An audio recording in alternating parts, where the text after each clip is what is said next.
الله أكبر الله أكبر الله أكبر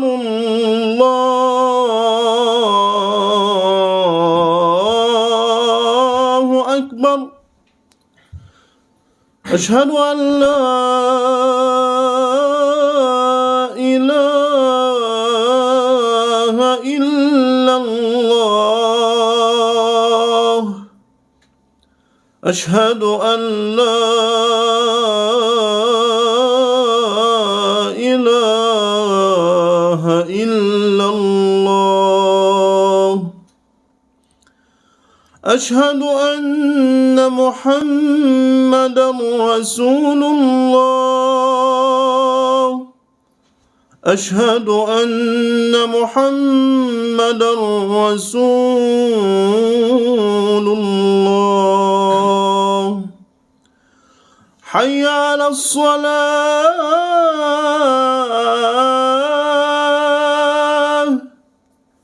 حي على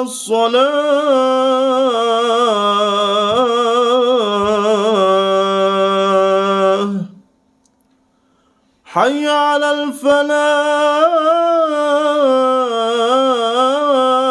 الفلاح حي على الفلاح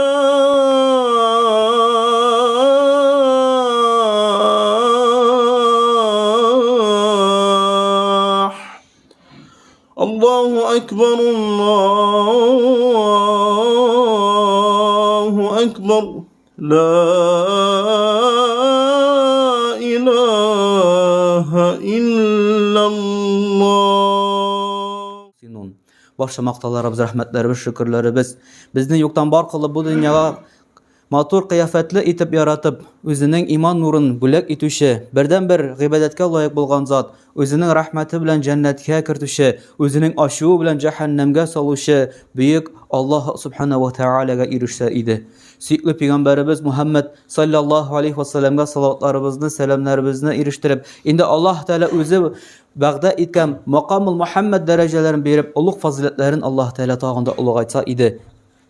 İndi elhamdülillah min şahid itemin Allah Teala bar, Allah Teala bir, hem Allah Teala'dan başka ilahi zat yok. Şahid itemin Allah subhanahu wa ta'ala Peygamberimiz Muhammed sallallahu aleyhi ve sellem'e indirilen hemme söz, hemme nokta, hemme misya Peygamberimiz Muhammed sallallahu aleyhi ve sellem adam bağlarına iriştirdi. İndi şahid itemin kıyamet gününe hatli bulgan hak din İslam dini. İndi bugün elhamdülillah sefer ayının 30. günü kelesi aydan bizning Rabbiyul Avval ayı başlana. Bugünkü cumamızda biz inşallah Teala İslam dininin tanışlık dini turunda hem İslam dininin hak din turunda söyleşirbiz. Endi Avrupa illerinde hemen bütün illerinde karaganda şağıştırganda Büyük Britanya degen devlette İslam dininin нык развитиесі бар. Самые сильно развивающие религии в Европада, и в частности в Великобританияда ол İslam dini.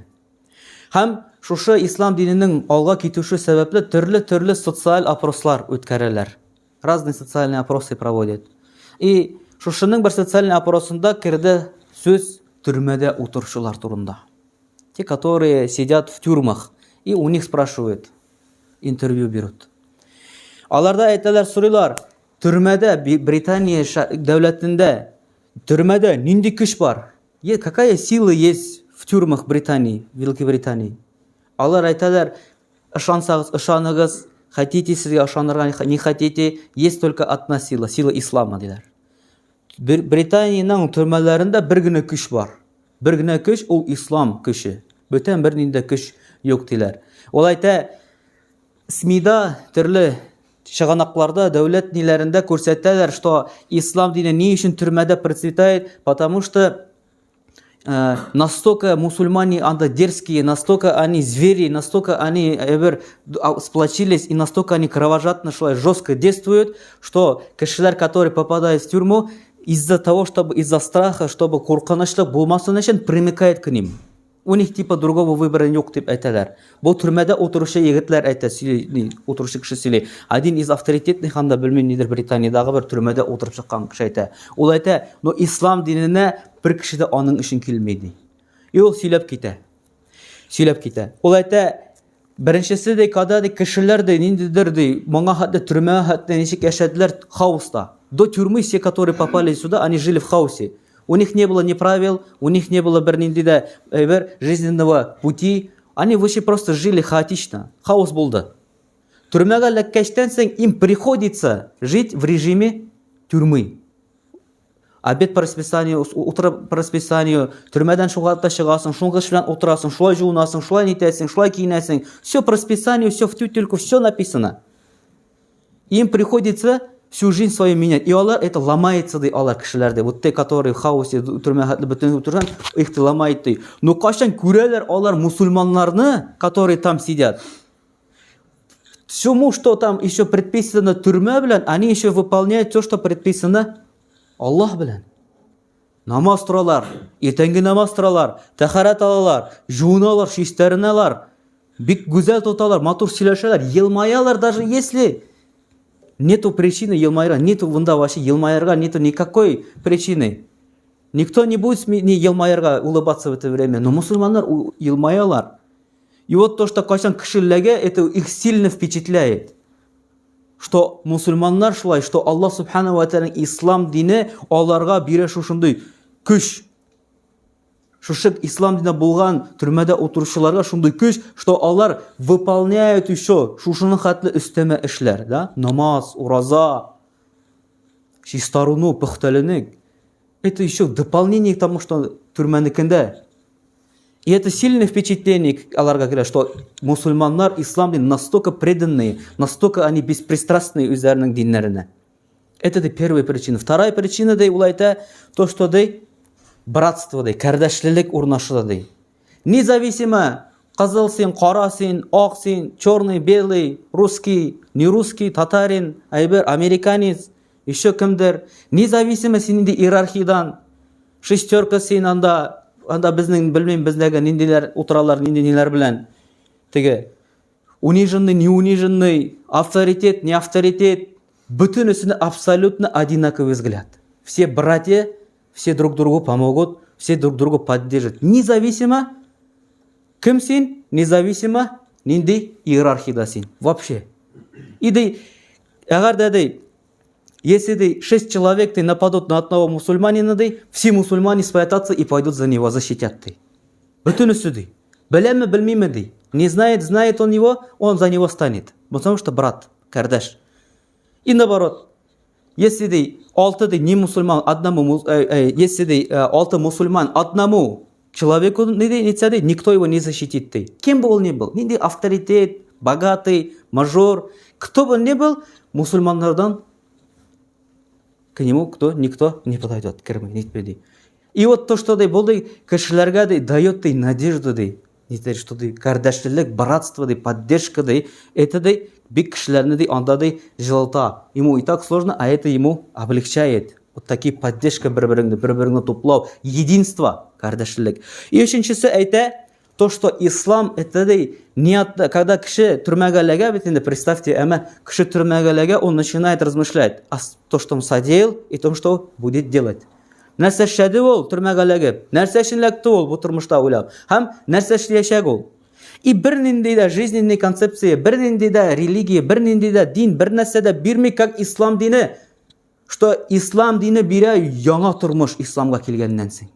Ничто не дает, никто не дает, ни одна религия не дает, ни одна психологическая помощь не дает, чтобы ты начал жизнь с нового листа. Вот ничего не было. Пейгамбар Мухаммад саллаллаху алейхи хадисе бар бит, после свидетельства шахадаттан соң все, что было, стирается.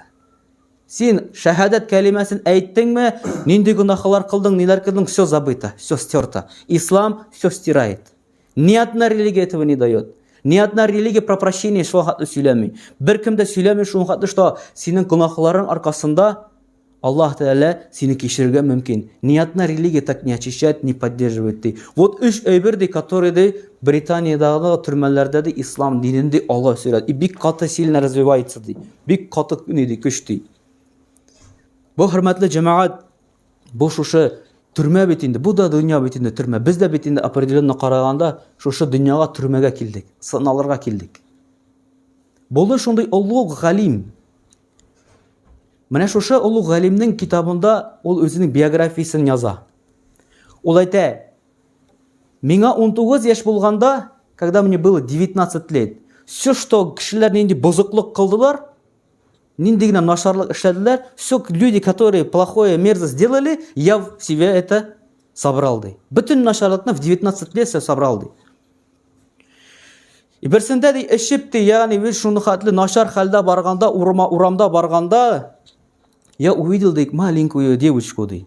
Бик кичкенә генә бер 5 яшьлек, ей было 5 лет, бик кичкенә генә саф бер кызның күзләренә карадым, ди. Миңа шуның хәтле көч, шуның хәтле этот впечатление тәэсир итте, ди, что мин аның сафлыгына, аның чисталыгына, аның шуның хәтле көчсезлегенә карап, мин әйттем, үземә сүз бирдем, что мин изменюсь, что мин брошу все эти плохие, что мин изге юлга басачакман. Да, матур, күзәл, гынахсыз үрнәк булды. Человек, 5 яшьлек бала. И он после этого возвращается, тахарат ала, гусул ала, чистарына, жуына, мәчеткә бара. Намазлар укый башлый. Гыйлем ала башлый. И соңыннан соң өйләнә. Моның кичкенә баласы кыз туа.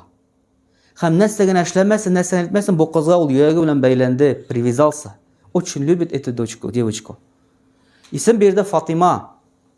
Яшәде һәм шуның хәтле уланы яратты һәм тормышына нык тәэсир итте. 5 яшькә бу кызга, 5 яшь Фатимага 5 яшь булгачтан соң, когда ей было 5 лет, она начала напоминать ту девочку, из-за которой он изменился. И его привязанность еще более сильно увеличилась. То есть шушы кыз искә төшерде аны. Ничек ул кемнең аркасында үзгәрде, из-за кого он и поменялся. Шуннан соң Аллах Субхану ва Тааля испытал его великим испытанием. Зур авырлык белән, зур хәсрәт белән Аллах Тааля сынады. 5 яшьлек кызы Фатима вафат булды, умерла. Из-за того, что шуның хәтле аның кайгысы, он не смог это поднять. Шушы боль, которая ему причиняла это вспоминание, шушы кызга искә төшерәштән кызының вафат булуы, авыртуын ул нәрсәгә булды? Решил вернуться к своей жизни, которая была до этой девочки. Бөтен үзенең авырлыгын, хәсрәтен салды шушы бутылка төбенә. И начал обратно пить. Эчте, чтобы не вспоминать, чтобы вообще даже белмәскә. Но однажды шулай исереп кайтып, аугачтан соң төш күрә, сон видит. Как bütün кешеләр, все люди куда-то бегут. Страшным крик белән бегут. И он тоже бежит. И он күрә, что только за ним гоняется большая черная змея. Аның артыннан гына ияреп йөри. Ул анадан кача, ул бер кешене күрмей, только за ним гоняется. Шул вакытта ул күрә тау янында бер бабайны, ак күлмәктән, ак нидән, ак йөздән. Ул әйтә: "Булыш миңа, минем арттан җылан, помоги мне, за мной гонится". Ул әйтә: "Возможно, синең спасение булды шушы тау өстендә. Вот, возможно, на горе у тебя будет спасение". И ул тауның өстенә менеп кача бара. Һәм тауның өстенә менгәчтән соң карый, что сверху вниз смотрит, что все люди, которые внизу, горят. В огне горят. Джаханнам утында яналар бөтен суда. И он, не зная, что делать, обратно спускается, шушы бабаяна к деду этому. Спрашивает, где спастись, кая барга, куда дальше идти. Он говорит, возможно, сильная возможность будет спасение там, внизу горы. Ул бара тау астына төшә. И видит когда-то, что кызлар, балалар уйныйлар внизу этой горы. И он слышит: "Я Фатима", ничек балалар берсе белән сөйләшәләр: "Я Фатима, әллә син үзеңнең әтиеңә булышмассыңмы? Неужели ты не поможешь своему отцу?" И он күрә, что аның янына шушы Фатима шаба, своя дочка, которая умерла. Он обнимает аны. Этот кыз одной рукой обнимая отца, другой рукой әйберне изгоняет желанно. Куып җибәрә. Шуннан соң сорый: "Я кызым, нәрсә бу? Без кая? Это что это вещь? Где мы?" Ул әйтә: "Менә бу әти кыямәт көне. Әти бу кыямәт көне, то что каждый встретит это. Все здесь будут. Бу әти кыямәт көне. Менә бу йылан, кара йылан, который синең арттан шаба. Ул синең нашар гамәлләрең. Это все плохие твои деяния, которые... Ул шуның хәтле зур күп булды, что никто не может спасти сине анардан. Шуның хәтле зур гынахлар кылдың син, я әти. А менә бу ак бабай, который сиңа ярдәм итмәкче булды, ну не смог тебе ничем не помочь.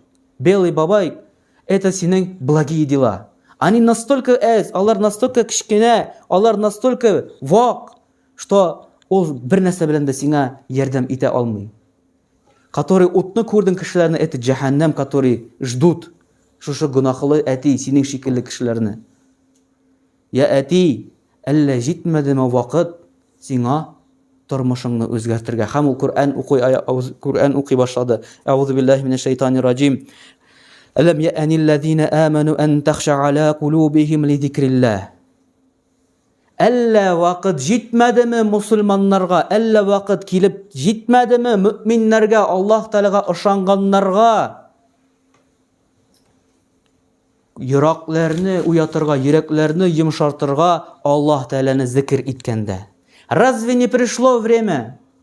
Разве не пришло время для того, чтобы стали смиренные сердца при упоминании Всевышнего Аллаха?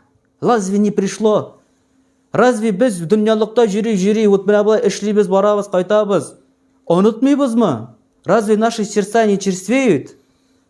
Разве мы не забыли вот этот желан, который нас будет гонять? То, что нас встретит киямат көне? Вот аятны укыды. Из-за этого аята этот человек, Малик ибн Динар, просыпается. Сразу же, тирлеп в поту, бежит в мечеть. Намазга, когда он встает, на утренний намаз, когда он килеп җитте, уже тахаратланып, гусулланып, чистарынып, он стоит за имамом, и имам читает, имам, который его встает, читает шуш аятларны. Алам я'аниллазина аману ан тахша аля кулубихим ли зикриллах. Ул әйтә, я после этого изменюсь и никогда не возвращусь. Шуннан соң Малик ибн Динар встает на истинный, на праведный путь. И он белә, то, что вот ислам дининең гүзәллеге, ислам дининең матурлыгы, это жить не ради кого-то и ради чего-то гына, а то, что сама по себе эта жизнь Аллаһ Тәгалә биргән тынычлык дине, ислам дине ради Аллаха. Шуннан соң Малик ибн Динар, из-за того, что он ощутился шуша бозоклык не яшәде бит, он же вышел из среды, когда все мерзости и вокруг него одни такие же люди были. И он каждую ночь приходил в середине города и возвещал: вставайте, вставайте, уяныгыз, уяныгыз. Разве не пришло время? Разве не пришло время сезгә уянырга? Төннә белән люди начали думать, что он с ума сошел. Но он все время одно и то же приходил и твердил төннәрендә. Однажды, когда он өйгә барып кайткан вакытта, когда он уходил домой, он видел, ничек бер кеше пьяный, уже не чувствует не то, что аякта бастырга, на ногах стоять, на руках не может стоять. Он пьяный, в болоте, в грязи валяется. И он уже хотел пройти мимо него, он слышит, как бу кеше исерек кеше жата и әйтеп тора: Аллах, Аллах, Аллах, Аллах. Он это из-за моего уважения к Всевышнему Аллаху, имени Аллаху, я сделаю, омою его лицо, омою его рот, чтобы рот, который делает зикр, поминает Аллаха, был чистым. И он аның аузын жуа. Шушы исрекнең. Мы бы вообще прошли бы, да? Карали. Вообще. Исрек и в той Аллах Тәгалә турында сөйлей. Вообще издевается. Но Малик ибн Динар, он решил омыть. Он совсем другой кеше, совсем другого вида. Он знает кешеләрнең авырлыкларын. Из этой среды же вышел. И Малик ибн Динар шушы авызын жуганнан соң кайтып жуклый. Жуклаганнан соң анарга төш килә. Оның төшендә әйтәләр анарга: Я Малик, син минем исемне хөрмәт иткәнгә, из-за уважения тебя к моему имени, ты очистил род этого человека. Я же очистю себя от всех грехов, которые были. Яни ул шушы кешенең авызын чистарткан аркасында Аллаһ Тәгаләнең исеменә хөрмәткә Аллаһ Тәгалә чистартам динәсә ди бөтен аның булган гунахларын. И ул сикереп торып, без нишләргә икән белмим инде, Аллаһ вәгъләм. Бу сикереп торып, тагын тахаратланып, жуынып, йөгереп бара төннә белән мәчеткә. Ул вакытта мәчетләрдә утлар ниләр юк, электричество юк, не видно, темно. И он 2 раката намаз делает. Как намаз совершает, карый, что перед ним человек саждеда. Лег и не встает саждеда. И он слышит, что ол нәрсе жилый. Подходит ко мне и айта анарга, что с тобой, брат, случилось? Может, я тебе смогу чем-то помочь? Ол айта, я Малик, неужели тебе недостаточно обо мне услышать в твоем сне? Яни жилып. Яни ул да шушы түшні көрген. Мына шушы пьяница, который Малик ибн Динарга айтты, становится таким же ученым. Бүгінгі күнде ниндигина китапны ашып карамагыз. Чтобы вы не открыли какую-то книгу из ислама, которая там про лучших людей, непременно там будет имя Малик ибн Динара, огромный зур, ученый, алим была. Его жизнь поменялась. Из-за того, что он поменялся, за ним поменялась бітен башка кішілер. Ислам динінің это красота ислама. Красота. Ислам не нуждается, чтобы наседр материальное было, что-то это измерялось в чем-то, что можно было оценить как-то, увидеть это. Ислам вообще не нуждается в этом. Ислам только работает в сердце, блядь. Юрек белән эшли ислам дины. Если ты придешь, изменишь человеческое сердце, все. Это уже наса Аллах Та'аляның динінің гүзәллігі, матурлығы, он поменяется. Когда Малик ибн Динар уже через некоторое время 2 раката вставал на постоянные тахаджуд намазы, и однажды из его же среды другой, который решил украсть у него, вор, решил взять у него из дома что-то. И он пошел глубокой ночью, когда все спят. Кыргачтан соң йортона, он видит, что ничего нету, все забирает, а никого нет, забирает, и видит в это время багана бастра, столб стоит. Он решил подойти к этому столбу, и столб его схватил. Оказывается, это не столб, а это Малик ибн Динар. В то время, когда он крал, он, оказывается, смиренно стоял на намазе и не шевелился даже. Он думал, что это уже столб. Когда он подошел, Малик ибн Динар его схватил. Когда уходил на рукук, схватил с собой этого вора на руку. Когда он уходил в сажда, он брал его с собой на сажда. И так 2 раката с этим вором просчитал. Когда он просчитал и стал, тот сказал, что ты хотел у меня взять? Тот вор говорит, я, понял свою ошибку, отпусти меня. Я больше никогда никому не зайду. Малик ибн Динар сказал, я отпущу тебя только с одним условием. Если ты прочитаешь 2 раката со мной.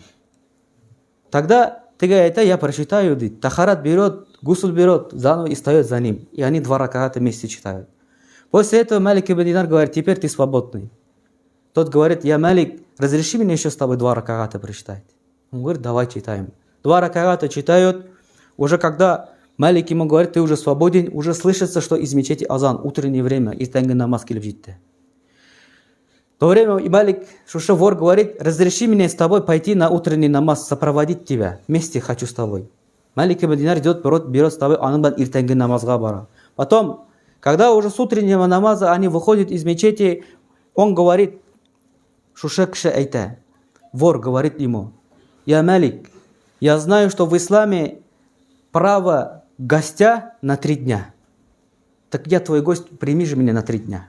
То есть он просится еще 3 күн аның белән булырга, кунак булырга. Шуннан соң ул айта, ала, ялар бергә намаз укыйлар. Бергә ураза тоталар. Вместе постятся, намаз читают. Бергә гыйбадат кылалар. 3 дня вместе, и тогда Малик Динар, теперь ты свободен, и он уходит.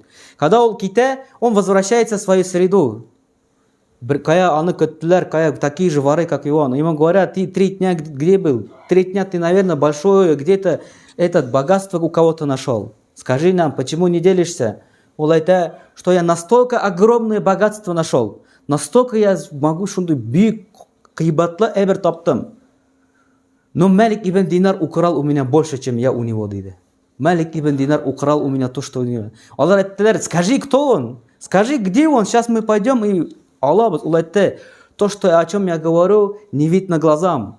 Не держать их руками, не оплатить и не заплатить за это. Наса дейді, это юрек, дейді, сердце. Я взял то, что больше никогда не оценивается. Не оценивается это. Ислам динінің гүзәллігі, ислам динінің сәләмі, яғни тынышлық динінің ол юрек. Юрек. Бүгінгі күнде қызғанышқа қаршы вақытта намаз оқыла дүниялық үшін. Намаз оқып, бәлкім меңа Аллах Тәала мәрхәмәт болыр, машина алырмын. Намаз оқып, бәлкім Аллах Тәала рахмәтіне ерішіп, өйлі болырмын. Вот это ты нәрсе сделал, ты продал ахират за этот мир. Ахиратны қалдырдың, мир хочешь. делами ахирета, намазом, ураза, гибадатом хочешь взять мирское. Либо наоборот. Менә ислам динінің көчлеге, ислам динінің хаклыгы, это когда син беләсең, заради чего ты.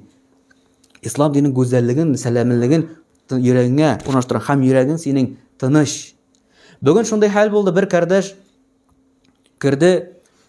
Менә бүген җомга алдыннан ул әйтә, хәзрәт, я сюда еду СВО в Украину. Я сюда решил, сюда еду. Мен крем, я вижу, у него он трясется. То есть он сам не показывает, но он сильно беспокоится, в тревоге, очень сильно в тревоге. Возможно, было бы просто Коран прочитать, его как бы дуа кыларга, чтобы он жив-здоров вернулся. Мы решили поговорить чуть-чуть.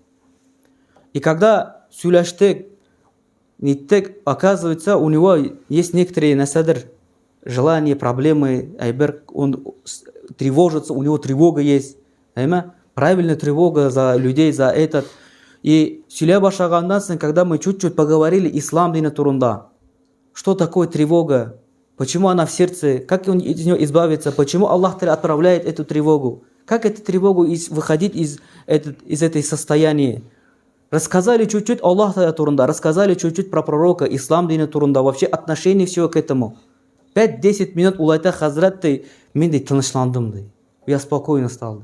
Я теперь спокойно, тынычландым. Это не из-за того, что мен айтам, что мен сөйләдем, нет. Это просто маленькое знание Аллаха турында, маленькое знание ислам турында дает человеку сильное тынычлык. Ислам дины вот шуның белән көчле. То, что он любое сердце может успокоить. Вернее, все успокоение сердец только в исламе. Йөрәкнең тынычлыгы бары тик ислам динендә генә. Шуңа күрә, хөрмәтле җәмәгать, башта үземнең соңыннан сезне чакырамын. Үзебезнең динебезне өйрәнергә, йөрәкләребезне уятырга. Әллә килеп җитмәдеме шул вакыт мөэминнәрнең, безнең вакыт кайчан Аллаһ Тәгаләне зикр иткәндә йөрәкләребезне тынычландырырга.